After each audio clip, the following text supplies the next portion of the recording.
It's called North Church Court on Church Street in St. Catharines, 127 units for housing, accessible housing, some of them, and affordable housing. Here to talk about that from Bethlehem Support Services, Housing and Support Services, I should say. We have Lori Beech. Welcome, Lori.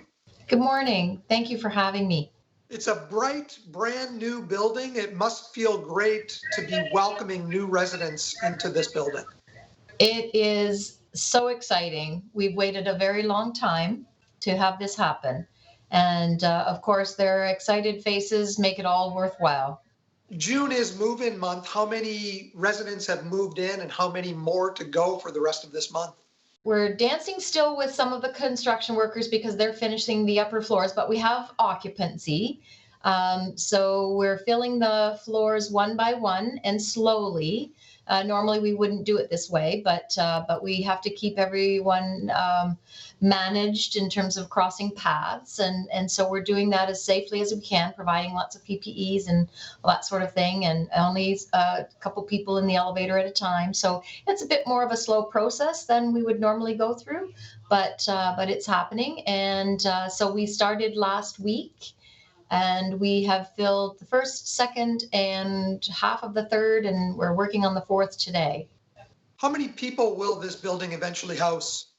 Well, in terms of people, it's probably 400 or so, including families and children, but there are 127 units altogether. Some of those are single bedroom? 1 bedroom, 2 bedroom, and 3 bedroom, and we have 32 units that are fully accessible. Lori, which agencies do you work with to find the people that need this affordable housing?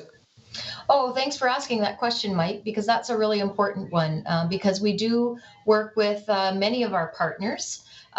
We, of course, have our own transitional housing program and building, and some of the folks that have been living there we've had some delays, so they've been sitting there waiting to come in.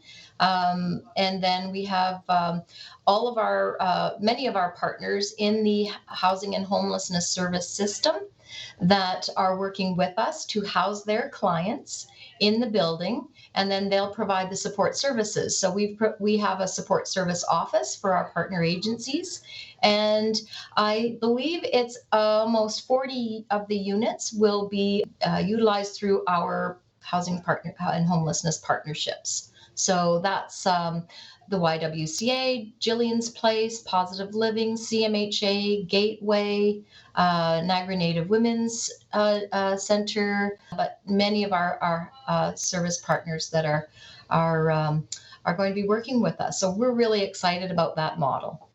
This brings another 400 or so people living right in downtown St. Catharines, and everything is conveniently located, close to the bus route, everything. We have a bus stop right out the front door, and again, all fully accessible with a ramp right from the bus stop. And also there's a plaza in behind for shopping, and it's in a pretty good location, we think. Can you talk a little bit about your partners in getting this building put together?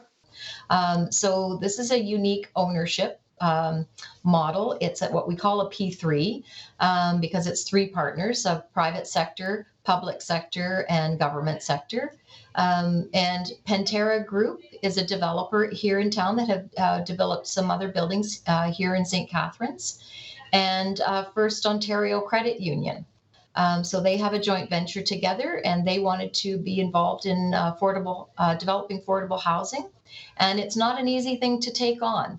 And so they were willing to do so, and they worked at it very hard to make it happen. And then we worked with the St. Catharines, of course, the municipality, and with the region, because it's a private sector owner, but we're running it like a nonprofit housing.